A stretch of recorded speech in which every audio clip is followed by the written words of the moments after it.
All right. Welcome to Tuesday Together Talk. I am Reverend Rebecca Burrow. I am the founder and CEO of Building Reconciliation, Inclusion, Diversity, and Gender Equity. To our friends, we are known as Bridge. Just so you know, Tuesday Together Talk falls under the umbrella of Bridge, and that's why I connect the two every week for you.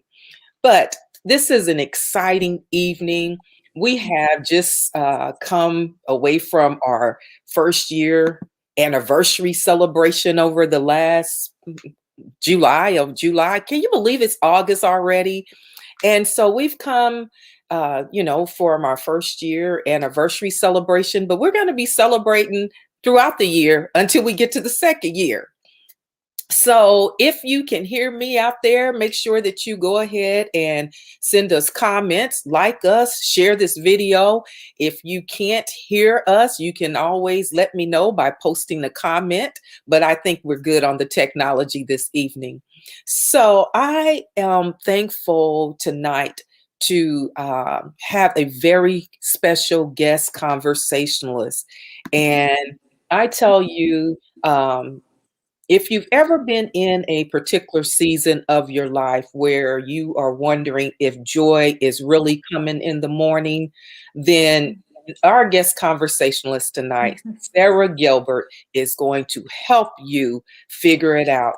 Good evening, Rochelle. Um, you know,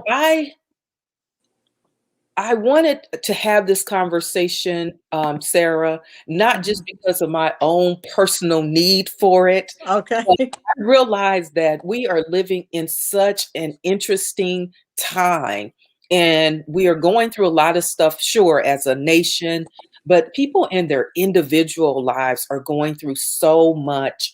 And as I read your book, I was blessed by it. So I wanted to have you to come on and share. So tonight, you all, we are blessed to have author of The Pain You're Feeling Can't Compare to the Joy That's Coming from Romans 8 and 18, Sarah Gilbert. And if you read the summary of tonight's conversation, I posted just a quote from Khalil Gibran that says, "The deeper that sorrow carves into your being, the more joy you can contain." And can you imagine that? You have the sorrow that carves into your being, but in place of that, joy fills you up. So welcome, Sarah Gilbert, to Tuesday Together Talk. Thank you for being here this evening, and thank you for being our guest conversationalist. I am going to ask you, Sarah, to tell the people a little something about yourself and let them get to know who you are. Okay. Thank you very much for having me, Reverend Burrow. It's a pleasure to be here. And I'm just a simple person. I I'm retired. I worked for the government for over 40 years, or nearly 40 years. And if you read my book, I went through a lot Yeah, from yeah, birth to retirement. yeah, yeah. So Okay, so listen, Karen says she is having some issues. So, Karen, if you can hear us, please head over to YouTube. You should be able to see the video just fine on YouTube. Um, Let me know, Karen, if you can hear us or not, because I do want you to be able to hear this conversation. Hopefully, your troubles with the technology will smooth its way out. So, I'm wondering, I don't see Niall this evening and some other folks, so I'm wondering if other people are having technical issues. I know there's some folks watching, but what they'll be able to do is go back and watch the video. So yes. I want them to be able to be present in the conversation, but if they can't during this time, hopefully throughout the program they'll be able to, catch up and get rid of those technical issues. So now says, "I'm watching. Hello, everybody. Thank you now for watching." Thank you. Um, so, Miss Sarah, how are you today? I'm doing really good today. I'm feeling blessed and alive. So Yeah, that's a good thing. good, Yes. good. And Thank I embrace my joy.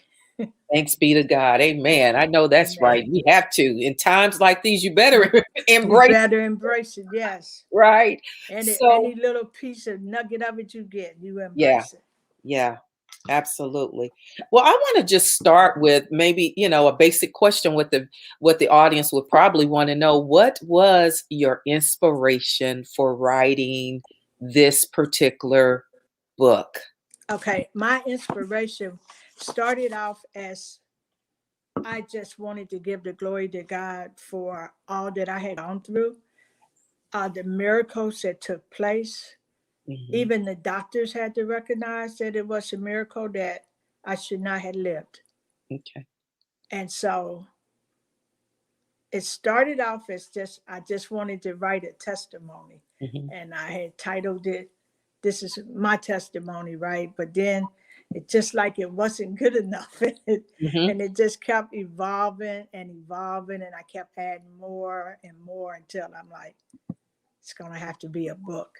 Because, my first impression, you know how you get those little things at church, the little, I can't think of the name of them right now, Daily Bread. Uh-huh. Yes. Yeah, Yes. I was like, I want to put an article in the Daily Bread. Hmm. But yeah, I never made the Daily Bread, but I did end up writing the book. All right. A little longer than the daily bread. Yes. But I'm thankful that you decided to put it in a book, everything that you had gone through, and I know that you just gave the audience a glimpse of what inspired you, because you were talking about the doctor said that you weren't supposed to be here, and we're going to get Right. a little bit into that this evening. But one of the things I'm going to show the folks the book, just in case you probably have Mhm. seen me post it on the web page, on the business web page, Bridget's business web page. Um, and it's not a long, difficult read, but what it is inspiring. From page to page, it is inspiring. So one of my favorite things that jumped out to me in the early pages of the book is when you talked about this whole thing of you were seeing 818. It seemed like everywhere you went in life, from early years on through, you kept seeing this 818, and you couldn't figure out what it meant or how it applied to your life, and you even used it to go and play the lottery, right? Yes. So, but God kept bringing 818 back to you. Yeah. So, let's talk about a little bit about how you finally came to know what 818 really meant. Okay. It was a long road for me to figure out that 818 because like I said, I would wake up every morning.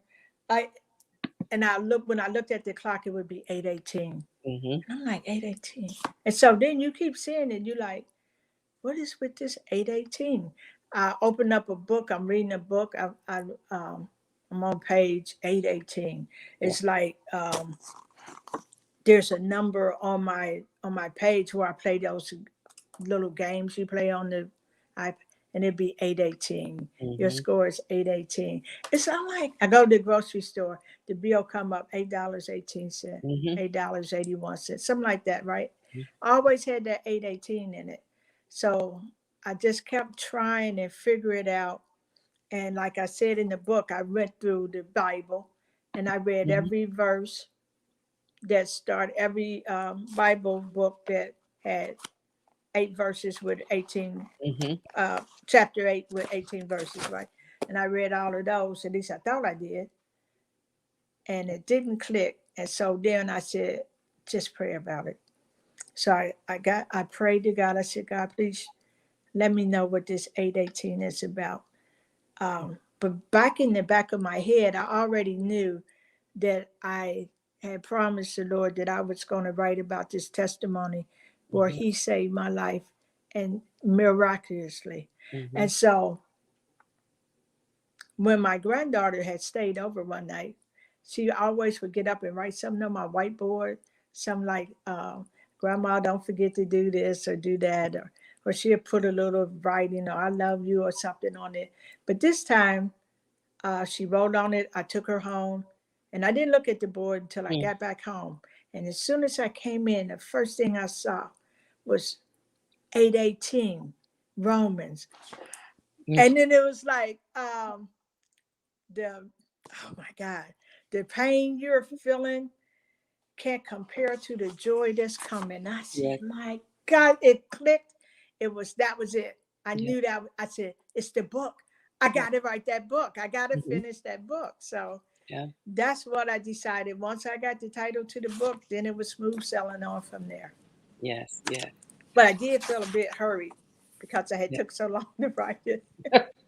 Well, I think what you're bringing attention to is the fact that sometimes when God puts something in your spirit, and it can go for years until we are finally obedient to what God is saying. Yes. And God will give you signs and wonders Yes. in various places. God will continue to give you signs and wonders. And we as human beings will disregard those signs at times, or will forget or whatever, and God keeps bringing things back to our remembrance. And so it's so important for us to remember to stay in tune to what God is saying, and who God is using, or situations that God is using to Right. bring things back to our remembrance. 8:18, you could have just said, well, like you did, you went and played the lottery. You know, if you lived in Indianapolis, they would probably say you wouldn't play the numbers. Okay, exactly. but but you finally, you finally realize that this is What? more significant than Yes. some fleeting number. Yes. Yeah. Yeah. Because it was very significant to me because it was basically my life. Yeah. I'm like, I had went through all of this pain and now I had this joy. And I was like, sometimes you don't really realize your joy until it smacks you in the face. Mhm. And you're like, yeah, I do have joy. So it was enlightening. Yeah. Just and the 8:18 was the first thing I saw. I said, "There's that number again," Yeah. and that 8:18 hit it. And then I read the verse. I was like, "That's it. Yeah. It's the book. I gotta write that book. Right. Well, The book." what I enjoyed so much about the book is that you take the reader on a journey through your lived experiences. And you shared some very, very personal Yes. situations that occurred in your life. And so first I want to say thank you for being transparent, and understanding the power of your testimony. The second thing I want to say to you is, why did you feel that it was so important to let the readers into some of your most private spaces in your life, your private experiences? It's kind of twofold, I guess. The reason why I did that because first I wanted to let the readers try to get a basic understanding of who I was Hmm. and possibly why I went through what I maybe went through, Yeah. And now, because you don't have to be a bad person or to Mm. experience pain and suffering. Yes. So I figured if I went linear with it and just like give give the audience, the reader, a glance of who I really was in that background. Not that I was just, I don't know, I just felt like it would fill it in a little bit more and Hmm. give it a little bit more understanding. Well, I find it interesting because I know so often we're taught to leave our private business, Yes. and especially when it's trauma, when it's hurt from loved ones or whatever, we're often taught to leave that, that's for Yes. your home, your own space or whatever. We don't air our laundry, our dirty laundry. Right. As Right. people say, but you definitely were able to let the readers in into a journey through your life, through the ups and the downs. And another point on that is that I thought that, and then I said, I have to be truthful. I Mhm. have to let them know Yeah. the whole story, kind of, sort of, Yeah. because the one thing that sticks in my head all the time is like, after this life, we're either going to hell or heaven, Yeah. and can't nobody put us in hell or heaven except God. Yeah. Yeah. So whatever you know about me, or whatever you think, or how foolish or whatever I Mhm. was, Mhm. you can't put me in no hell. Mhm. Mhm. So your thoughts, although they're your thoughts, but Yeah. they don't affect me anymore. I'm beyond Mm. feeling embarrassed or shameful, or Yes. I don't carry that with me anymore, because I know God is my judge. Yes. Yeah. Yeah. Well, since you've said that, I want to move into some of the meat of the book. Okay. Okay. So you've overcome a great deal of trauma. Yeah.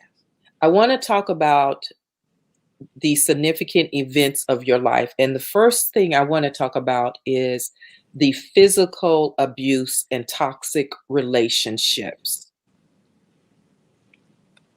I definitely had my share of those, and actually, a lot of them are in the book, Yeah. but they will be in the upcoming book Yeah. that will be titled Filling in the Gaps. Okay. I'll go a little bit deeper on those. Hmm. And, but trauma is something that happens to us. Um, Abuse is something that happens to us. Hmm. And it's not how bad it was, but how you withstand it. Hmm. So it could be crumbling to some people, and it could be enlightening to others. You Hmm. know what I'm saying? Hmm. It just affect people differently Yeah. depending on who they are and what their makeup is, Yeah. I think. Yeah.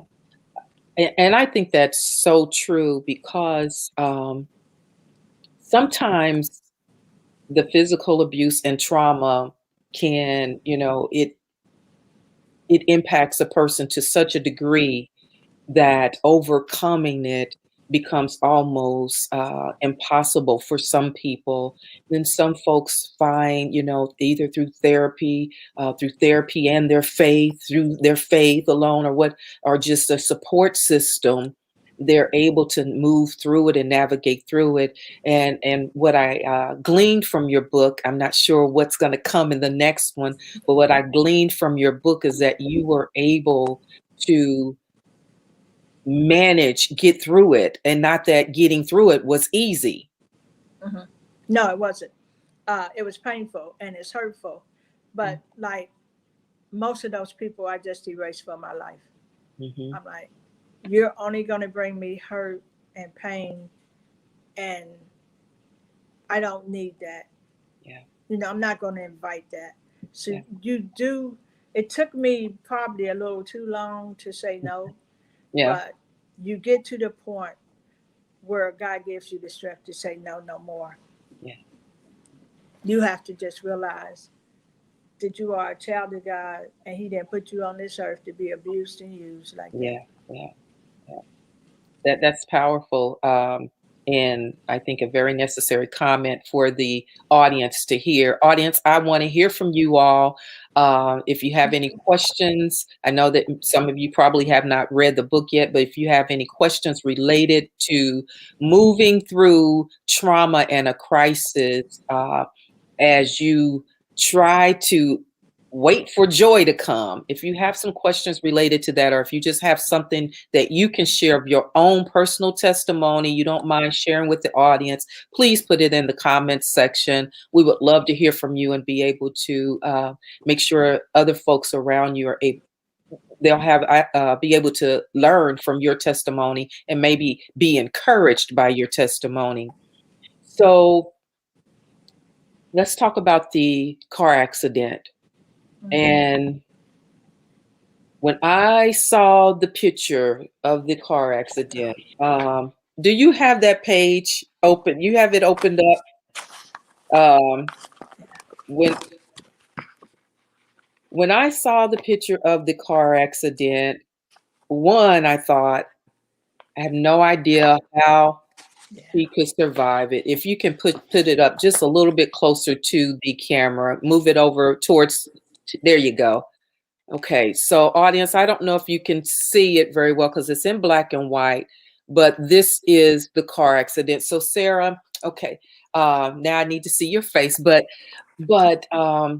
just walk us through. I know how you introduced it. You were going on a shopping trip with your daughter, Yes. back to school shopping, and take us from there. Okay. We, as I described in the book, we went shopping because it was close to the school year, and she needed clothes. And well, she had clothes, but she wanted to be a little fancier. At she was in high school, so I was on a limited budget. We I'm working robbing Peter to pay Paul. Mm-hmm. So we're at the mall. She's looking at all these designer things, and I'm like, no, that's not going to work. That costs too much money. You're going to have to find something that Mm-hmm. that's in the budget, I can afford. I don't like that. I'll pick out someone. How you like this? I don't like that. I'm like, so it ended up, we didn't get anything at that mall that time because what I said in the book is like, what she wanted, I couldn't afford. And what I could afford, she was not interested in. So we left the mall in a huff, Yes. and we stopped at the grocery store to get. We had a little dog, Brandy, and we had left her at the house while we went shopping. So we stopped to get some treats and stuff, and a couple of cans of food and stuff for the week, and we headed back home. Mm-hmm. And for a long time, I said, "This is the day that I can't remember, but I'll never forget." Mm-hmm. Because I didn't remember anything for a while. Um, it was so much brain damage or Mm-hmm. whatever. My sister claims that my head was as big as this clock behind me, swollen, Mm-hmm. and and yeah. But strangely enough, I remembered numbers, Mm-hmm. um, but I couldn't remember people and stuff like that. Yeah. But when they asked me, "What's your?" I could remember my account number at the bank and stuff like that, right? Mm-hmm. The important things, I guess. So, and phone numbers, people's phone numbers. I remember phone numbers because they Yeah. wanted to get in touch with my relatives, and so I remembered phone numbers. But um, and then I don't even remember telling them that the chaplain that was there at the hospital basically filled me in on a lot of that stuff. Mm-hmm. Yeah, because she had told me. She said, "Oh, when you came in, all you kept saying was, 'How's my daughter?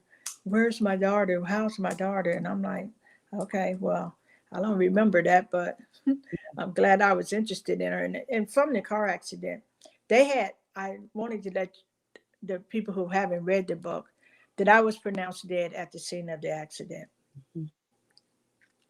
Yeah. And the only reason why they began to cut the car open because my daughter was in there and she was not dead. So they needed to get her out. And in the process of getting her out, they said something escaped from me to let. And then there was the helicopter people was there because they knew it was a trauma accident. Mm-hmm.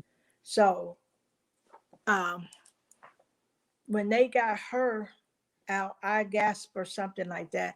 That's when they called the helicopter because they knew I would have to go to one of the bigger hospitals, Mm-hmm. and they needed to get me there very fast. So yeah, that was. And then I write her story. Her story is in the book about how she felt about the situation. She kind of had a little bit of a memory loss herself, but Mhm. yeah, it was that was a blessing too, because actually I could possibly still not remember a lot of things, but a Mhm. lot of my memory did come back. Yeah. Yeah. There were some things that didn't. I had she was actually my secretary in this job I worked at. I had left that job, but I met her at the church after the accident, after I got back home and stuff. And she was telling me, talking to me and everything. And I'm like, do I know you? She said, I was your secretary. I said, oh. Uh-huh. And I'm like, oh my God. And then I'm Yeah. like, you were my, she said, I sat right outside your cubicle. I was like, oh, I did Yeah. not remember her. Yeah. Yeah. Yeah. But it was Well, interesting. it was when I saw the pictures of the car accident, one, I couldn't believe that anyone survived Right. that accident. So thanks be to God.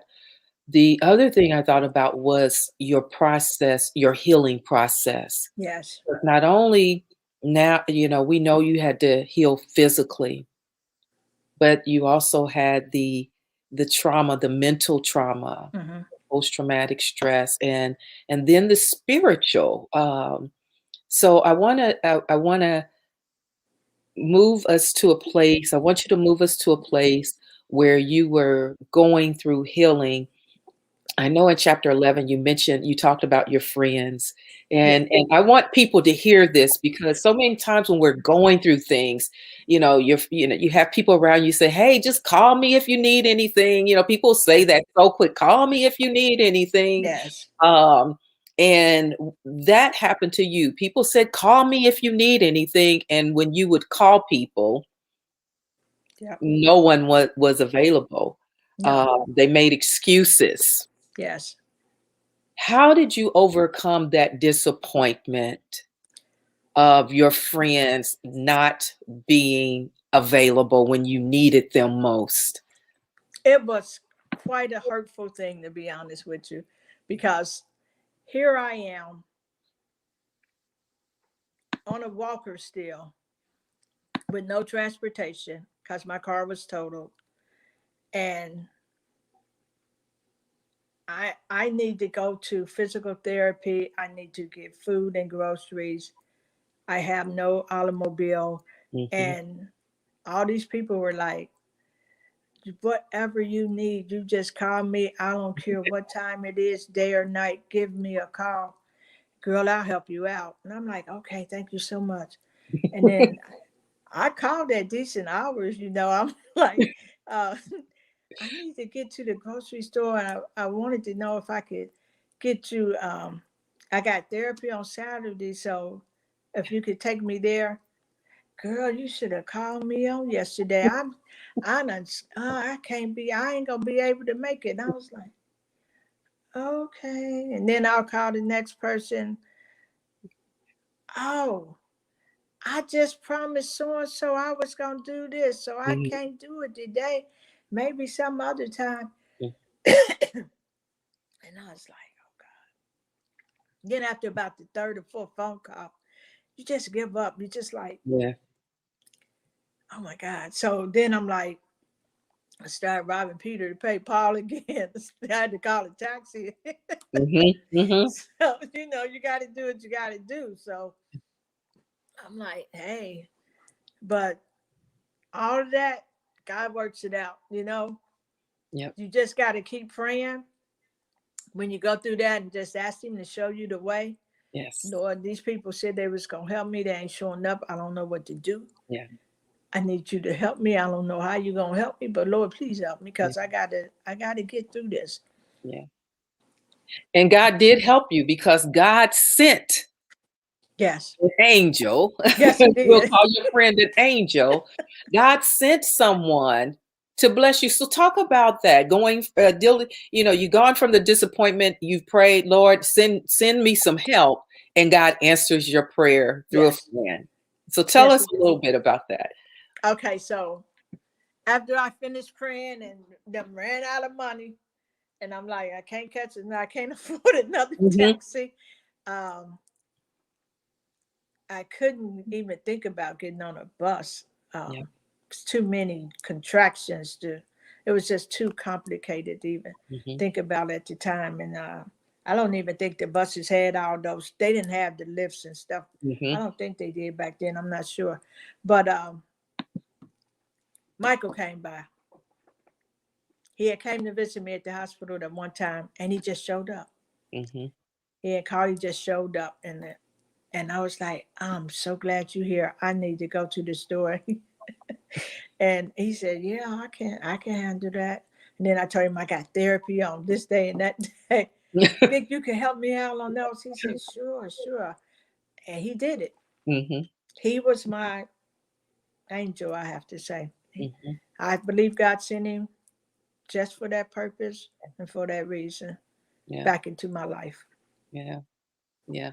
So I can definitely appreciate that. One, you know, people, if you're gonna say to someone, call me if you need anything, really anytime, mean it. any Okay. hour. Just just really mean it or don't say it. You know, it'd be best if Yes. you just drop some food off at the house or something. But the other thing is what we do know is that as the Bible teaches us, God will always provide a ram in the bush. Yes, And he will. thank God when he will send one of his angels to come and step in and help us and assist us in those most dire moments.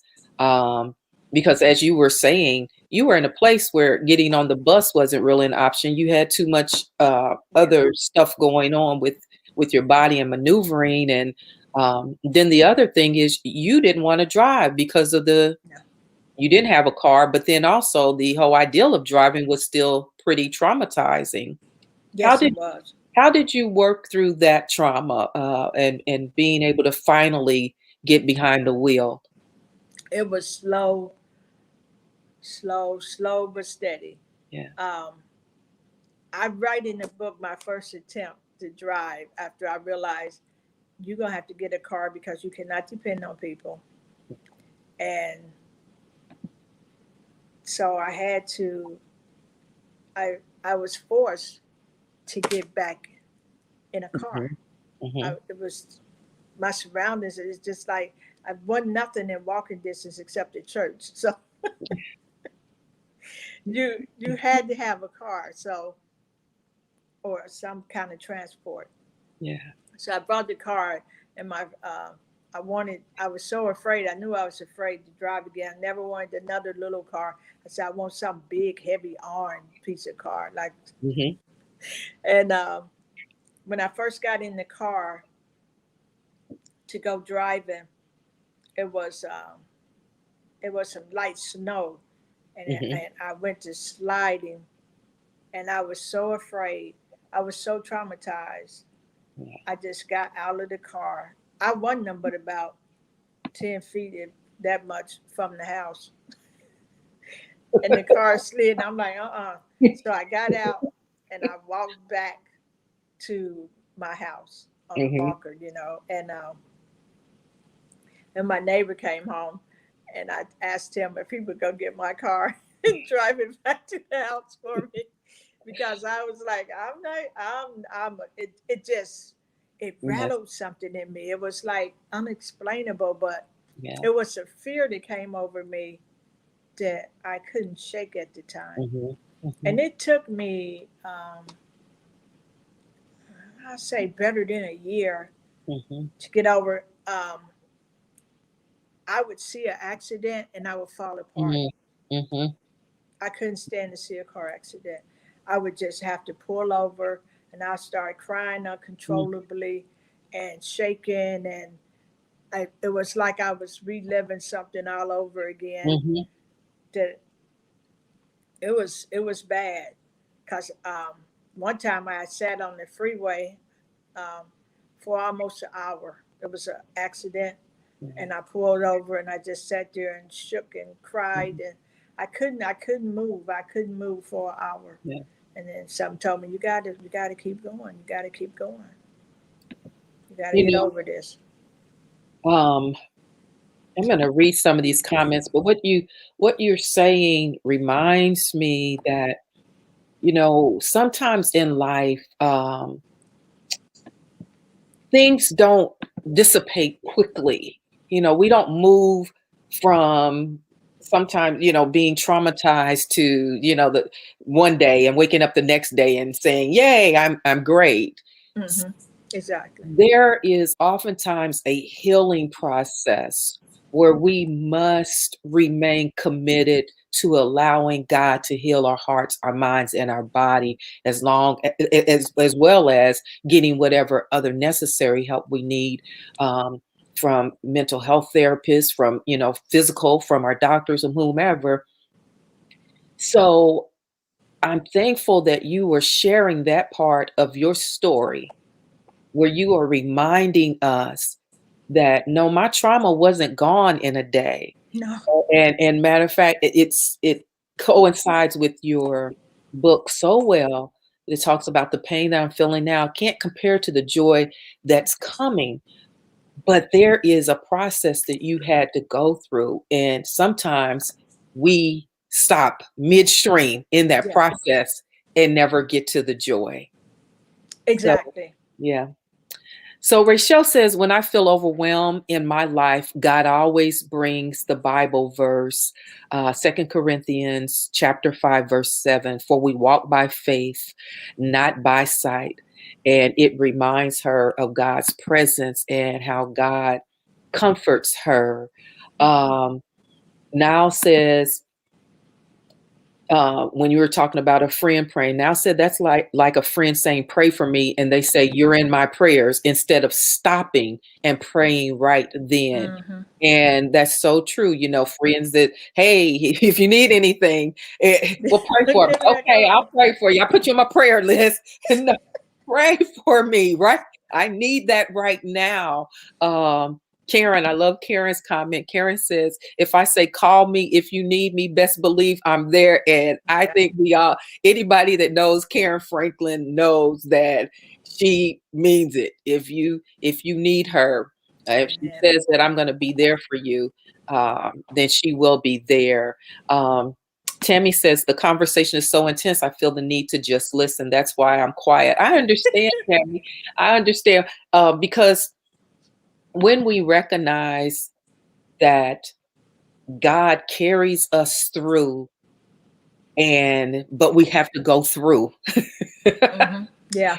Sometimes that requires us to be quiet as God is carrying us through and getting us to that point. So now, how did you how did you sense God's presence when you were in the midst of trauma, healing, disappointments, major change in your life? Because you went from being an active, busy, career working woman to, you know, your life was disrupted.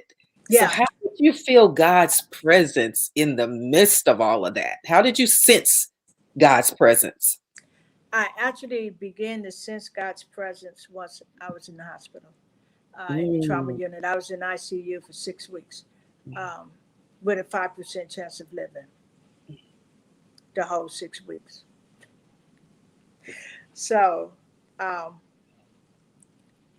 like I told you, things I couldn't remember a lot of stuff, mhm, but let me tell you what I did remember: a card that we had sent around for a person that was ill, mm, and somebody had wrote in the card. I was the last one to get the card, and I'm being nosy, so I'm like, I read everybody what everybody's wrote, and the one thing that stood out from what everybody wrote was, "Keep holding on to God's unchanging hand." mm. And I read that, and I went ahead and signed the card, but that Wow. never left my mind.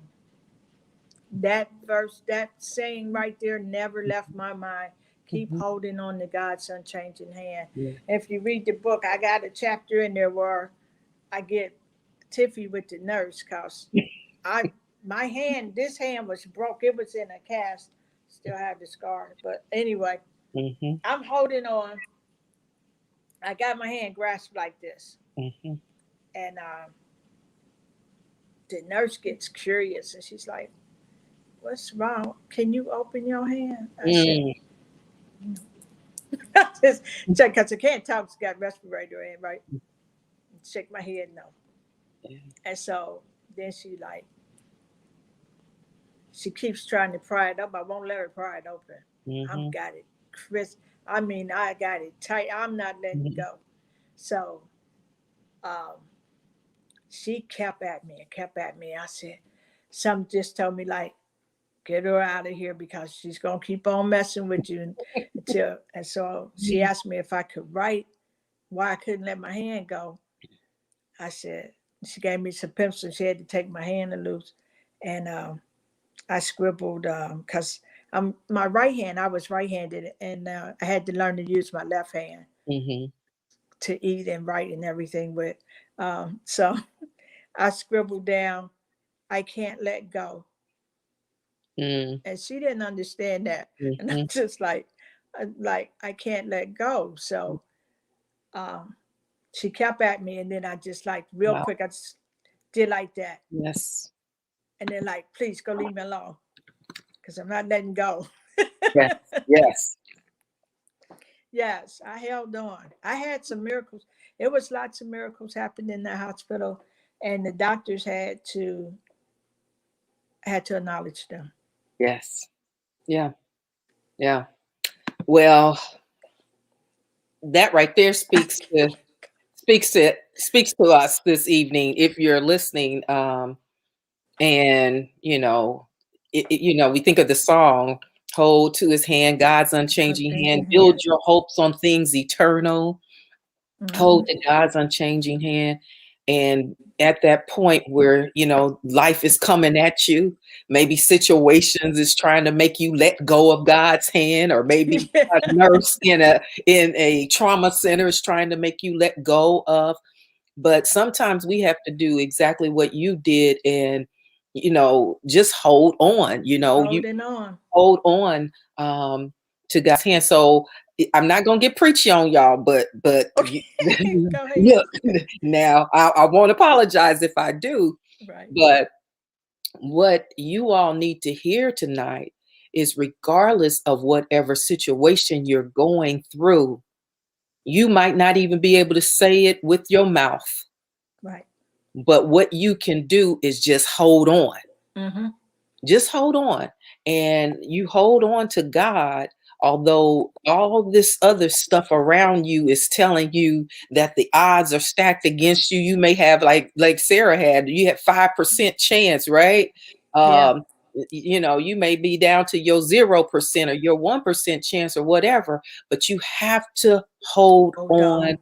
to God's unchanging hand. You hold on to God, because when all else fails, God is still a very present help in Yes. the time of trouble. Okay, the preacher is done. Let's get back. Let's get back to Miss Sarah's book. And so the way you felt God's presence was you stayed connected. That's Yes. amazing. When you stay connected, even in your unconscious state, Yes. because I'm sure you were medicated and you wasn't able to breathe on your own, Mm-mm. but you were able to sense God's presence. That's why it's important to have a relationship with God, have a relationship with Jesus, right? Yes, indeed. You got to know him. You better get to know him. Oh, Yes. so, so now I know that your next book is going to tell us more about some of the accident and some of the things that you endured.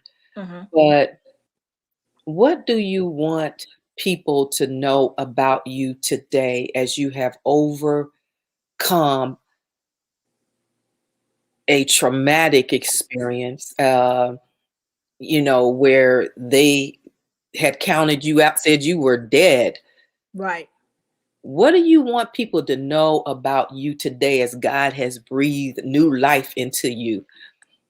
You have to what I did is I took everything step by step. I gave God the glory for every little thing.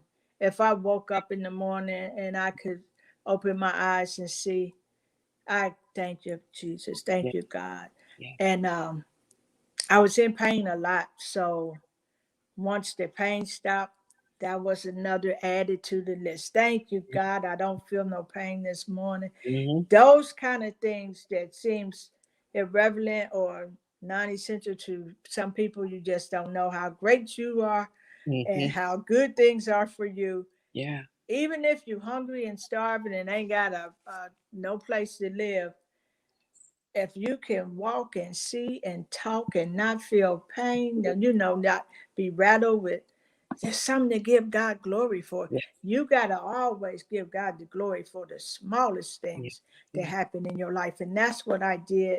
And I believe that's why I got to my joy. Yeah. Yeah. Yeah. Just I accept and I acknowledge everything that I could do, my senses. I can see, I can feel, I can touch. And Mm-hmm. then when I could walk, oh my God, I was like, yes. Mm-hmm. Yeah.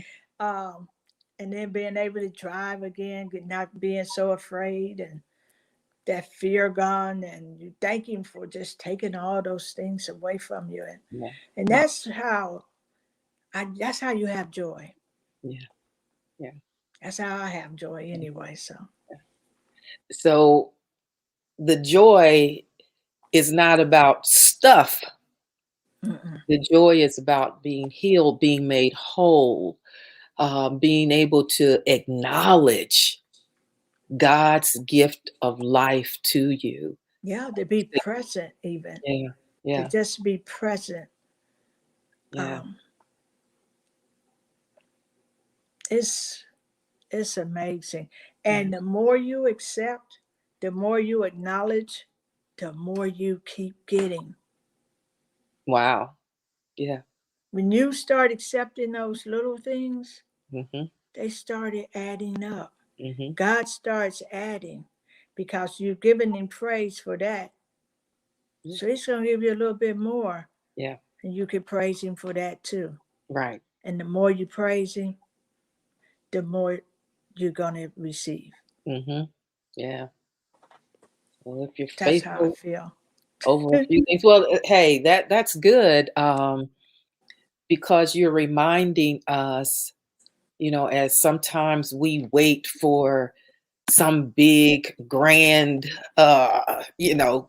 event, or some big drop of money into our bank Right. account, or some new car, or some new home, or some new relationship, or whatever, and you're just saying, look, God has given us so much on a daily basis that Mm-hmm. has nothing to do with material things. Exactly. It has everything to do with our relationship with just being a child of God, Mm-hmm. and to honor that. And when we honor that, God continues to reward us for that. Exactly. Just watching turn things around Yeah, because he will turn them around. yeah, yeah. So Carolyn says, Sarah, your faith has made you whole. Yeah, Yes, indeed. Thank you, yeah, Carolyn. yeah. Janelle said it's the little things, right? Yes. And I think that that's more powerful, maybe, than we know sometimes, because we live in a society where everybody wants big everything. Mm-hmm. We want big everything, right? Or Right. we want the You want, biggest house, the biggest car, the biggest whatever. um it's and it's the little things. yeah. It's those little things. Count it all joy. Yeah, you got to count it out joy. It's Yeah. almost like it reminded me when I used to work, we used to make these rubber band balls, right? Oh But you yeah. start off with just little rubber bands and it's Hmm. a little bitty tiny thing. And you just keep adding rubber bands to it. And next thing you know, you got this big rubber band ball. Yeah. Yep.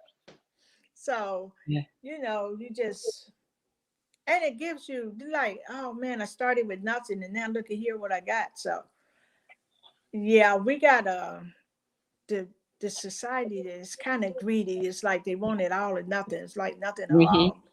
And it's not like this. It's just like you got to accept it as it comes. And you got to be grateful for it. And you got to be thankful for it. Yeah. Thankful for the little things, and you'll start to get the big things. Yes. Yeah. So, Sarah, before we have a few more minutes with you, Hmm. there is something that you have been saying since you were a little girl, and it was something that used to annoy your siblings. Yes. But you used to say whenever you would get into a situation or you felt trouble was around, Hmm. there was this three little words that you would say. Lordy, Lordy, Lordy. Okay. Tell us how those three words, Lordy, Lordy, Lordy, Lord.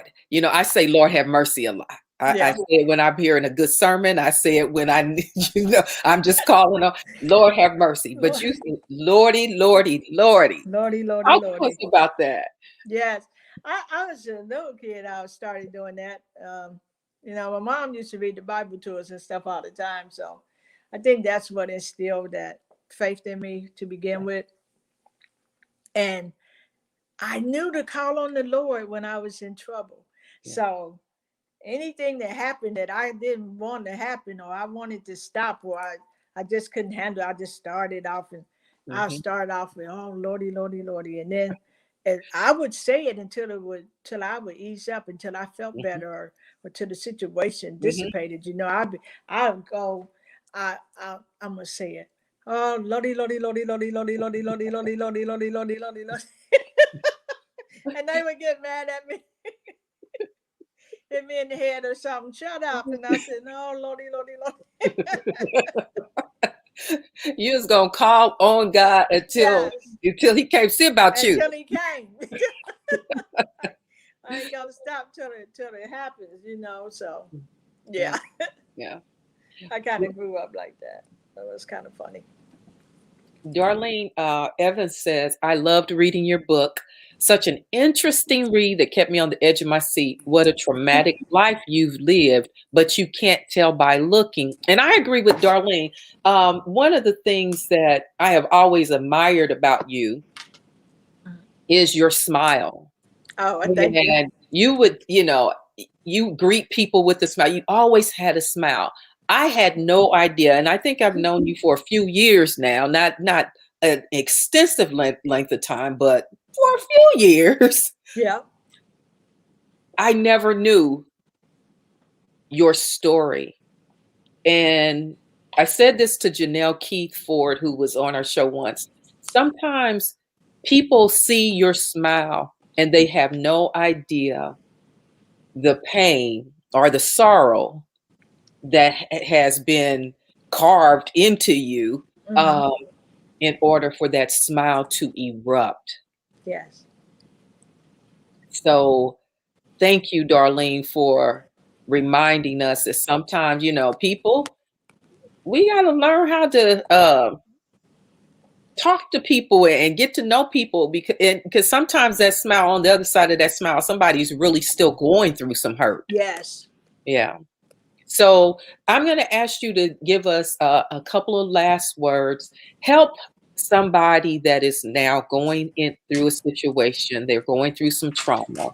I want you just to encourage them. Give them some words of encouragement, just from where you are, whatever God puts on your heart to give right now. Well, keep holding on to God's unchanging hand. Don't ever let go.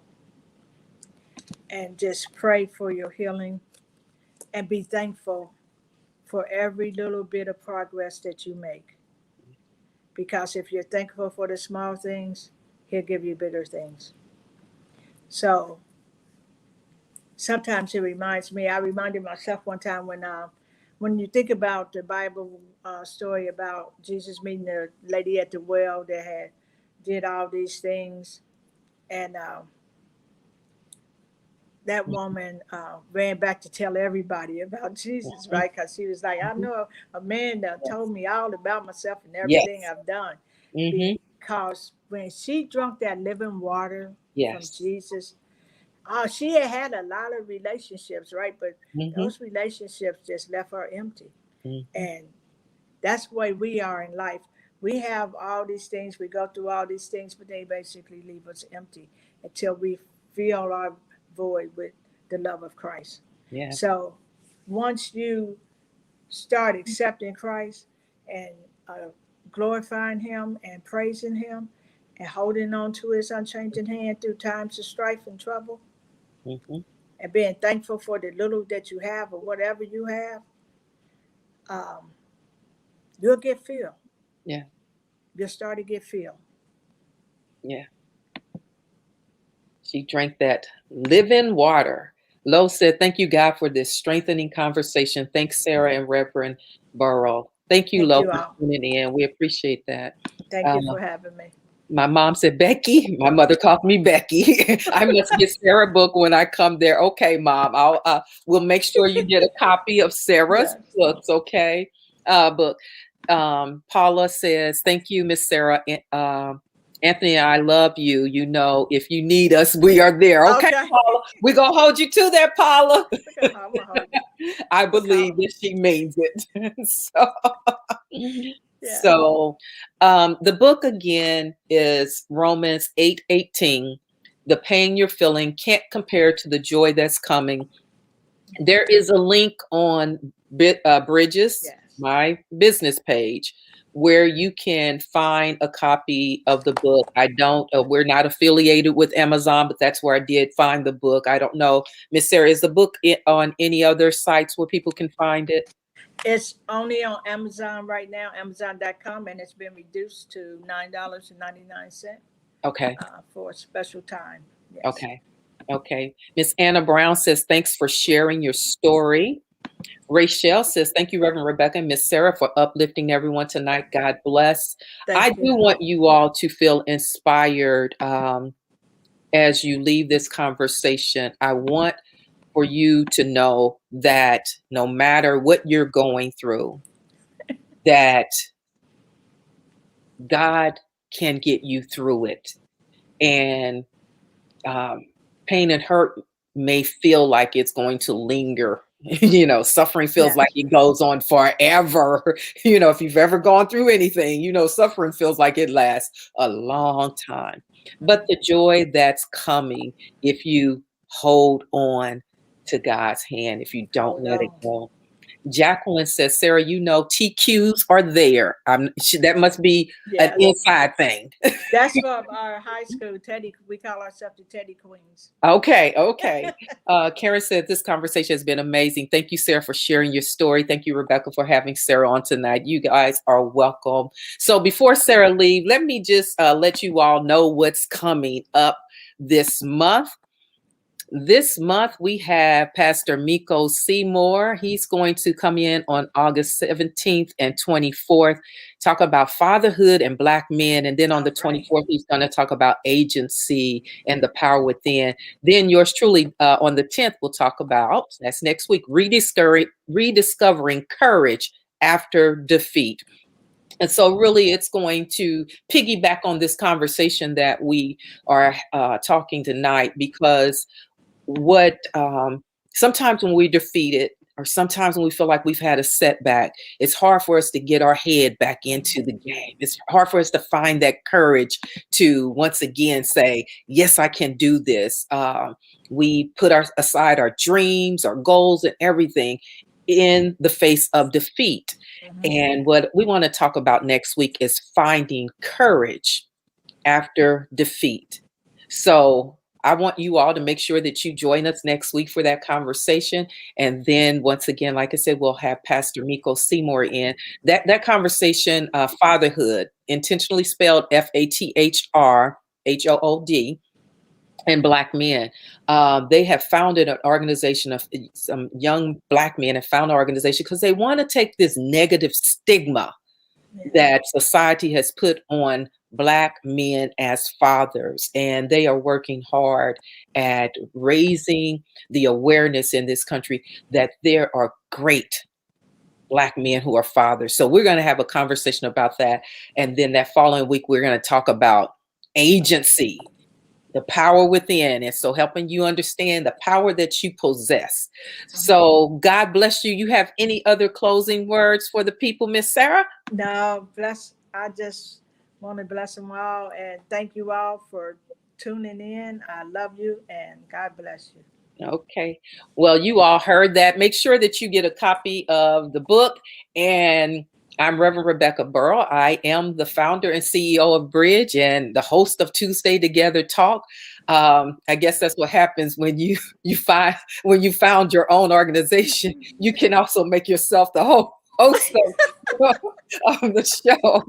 But thank you all for joining. Remember to continue to follow us at www.reconciliationandequity.com. You can also follow us and follow us on YouTube. Subscribe to our YouTube channel, y'all. That's Reconciliation and Equity, and on Facebook and Instagram at Reconciliation and Equity. You can find us there. This video will be made available to you later on this evening. You can come back and re-listen to the conversation. Let it bless and encourage you and keep you going for the next little while till we see each other again next week. I will see you all next Tuesday. We're going to have a great conversation. Come back so we can keep talking about it. Now, September, we're going to get into some voting issues and some of the challenges. And we're going to also talk about this whole COVID piece as well coming up. Make sure you wear a mask. I don't care if you are vaccinated. You can transmit the Delta variant even if you're vaccinated. Although it may not impact you, it may impact the other people around you. So make sure that you mask up. That's just my suggestion. You're grown. You can do what you want to do. But I suggest that you mask up because people are still, they are susceptible to the Delta variant. Stay safe, everybody. God bless you. And we'll see you next week. Y'all can stay tuned for our closeout. Y'all know we like to do our outtake, okay? God bless you all. Good night. Good night.